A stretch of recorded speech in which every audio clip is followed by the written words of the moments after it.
Bonjour, Liz here from Frenchnotes.ie. So we're continuing our lesson on modal verbs. Remember, a modal verb is used to give modality or to change the mode or sense of a sentence.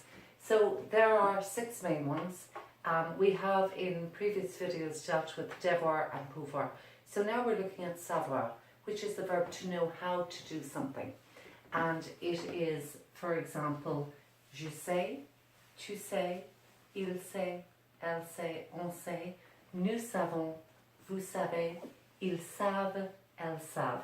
Remember, as I keep telling my students, you do not pronounce the ENT in a verb. So it just becomes ils savent. You also don't pronounce the S here or here because they're coming in front of a word that begins with a consonant. So if we go back to how to use the modal verb, once you know how to write it out in the present tense, you are then going to use any other verb in the sentence will be in its infinitive form.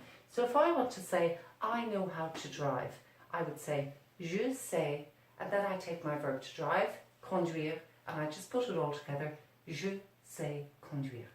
For more information, please check out our website. Merci.